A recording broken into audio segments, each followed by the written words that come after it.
Assalamualaikum warahmatullahi wabarakatuh.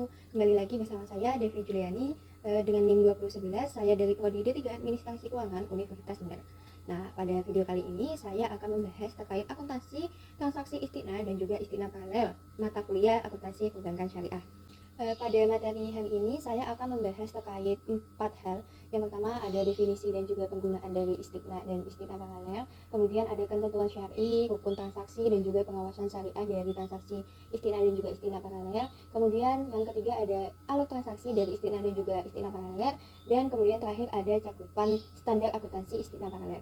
Kemudian nantinya akan ditutup dengan kesimpulan pada pembahasan di akhir. Langsung aja pada pembahasan pertama yaitu definisi dan juga penggunaan istiqnah. Dalam hal ini BAI istiqnah atau biasa disebut sebagai istiqnah merupakan kontrak jual beli dalam bentuk pemesanan pembuatan barang tertentu dengan kriteria dan persyaratan tertentu yang telah disepakati antara pemesan, dalam hal ini mustasni, dan juga penjual, dalam hal ini sani. Nah, pada transaksi istiqnah ini memiliki kemiripan dengan transaksi salam dalam hal barang yang dibeli belum ada pada saat transaksi, melainkan harus dilunasi terlebih dahulu. Berbeda dengan transaksi salam yang barangnya berupa hasil pertanian, pada transaksi ini barang yang diperjualbelikan merupakan barang manufaktur.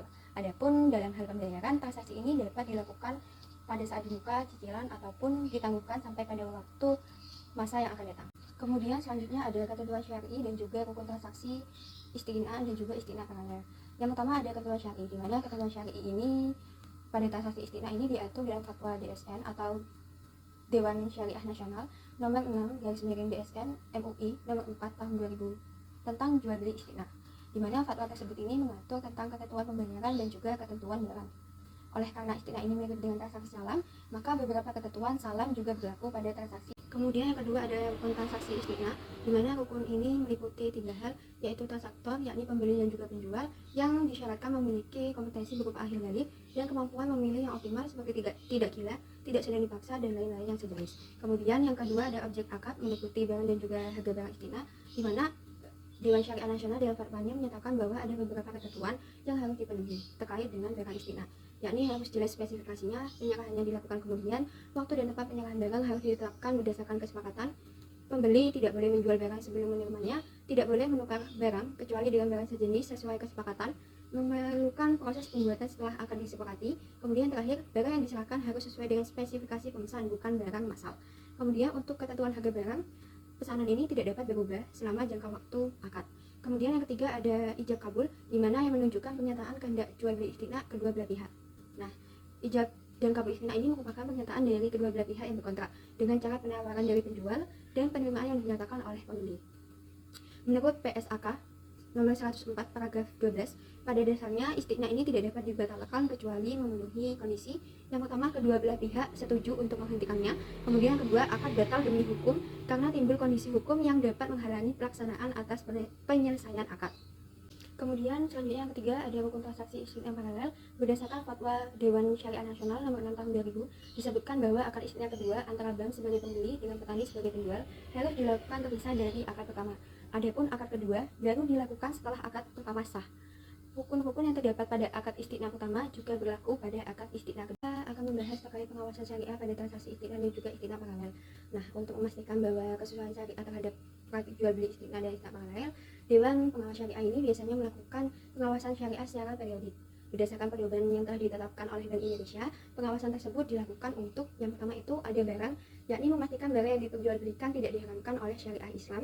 Kemudian yang kedua ada pembiayaan, di mana meneliti apakah bank membiayai pembuatan barang yang diperlukan nasabah sesuai dengan pesanan dan kriteria yang telah disepakati. Ketiga ada akad terpisah, di mana memastikan akad istiqnah dan juga akad istiqnah paralel ini dibuat dalam akad yang terpisah. Kemudian yang keempat ada aset tetap, di mana memastikan bahwa akad istiqnah yang sudah dikerjakan sesuai dengan kesepakatan hukumnya, yakni mengikat. Artinya tidak dapat dibatalkan kecuali memenuhi kondisi antara lain yang pertama, kedua belah pihak setuju untuk menghentikan akad istiqnah. Kemudian yang kedua, akad istiqnah batal demi hukum karena timbul kondisi hukum yang dapat menghalangi pelaksanaan dan penyelesaian akad. Adanya pengawasan syariah yang dilakukan oleh DPS ini menuntut bank syariah untuk hati-hati dalam melakukan transaksi jual beli istiqnah dan juga istiqnah paralel dengan para nasabah. Di samping itu, bank juga dituntut untuk melaksanakan tertib administrasi agar berbagai dokumen yang diperlukan oleh DPS dapat tersedia setiap saat dilakukannya pengawasan. Kemudian pembahasan ketiga, kita akan membahas tentang alur transaksi istiqnah dan juga istiqnah paralel. Dalam istiqnah paralel ini terdapat 3 pihak yang terlibat, yakni bank, nasabah, dan juga pemasok. Nah, pada gambar alokasi istiqna paralel ini ada beberapa tahap, yaitu ada 9 tahapan transaksi, di mana yang pertama ini nasabah memesan barang yang dikehendaki dan melakukan negosiasi kesepakatan antara penjual dengan pembeli terkait transaksi istiqna yang akan dilaksanakan. Kemudian yang kedua, pada transaksi istiqna setelah akan disepakati, penjual mulai membuat atau menyelesaikan tahapan pembuatan barang yang diinginkan pembeli. Setelah barang dihasilkan, maka pada saat itu sebelum tanggal penyerahan, penjual mengirim barang sesuai dengan spesifikasi kualitas dan juga kuantitas yang telah disepakati kepada pembeli. Kemudian yang ketiga, setelah menyepakati transaksi istiqna dalam jangka waktu tertentu, pemasok kemudian memulai melakukan pengerjaan barang yang dipesan.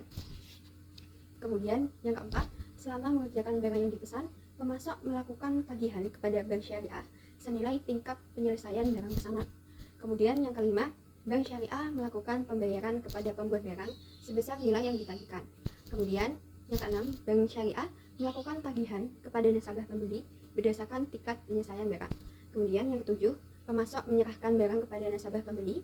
Selanjutnya, pemasok mengirimkan bukti pengiriman barang kepada bank syariah.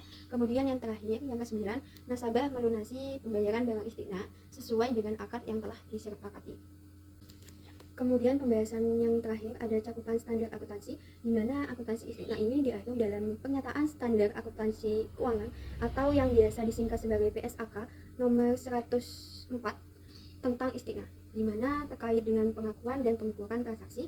Standar ini mengatur tentang penyatuan dan segmentasi akad, pendapatan istiqna dan juga istiqna paralel, istiqna dengan pembayaran tangguh, biaya perolehan istiqna, penyelesaian awal, pengakuan taksiran, perubahan pesanan, dan juga tagihan tambahan.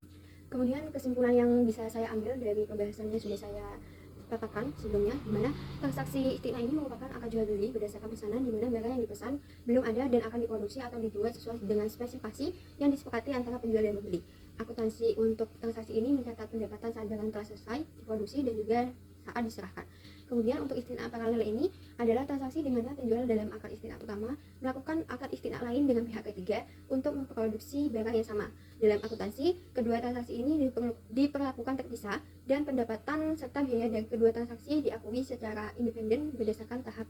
Mungkin cukup itu saja yang bisa saya sampaikan terkait materi transaksi istiqna dan juga istiqna paralel ini.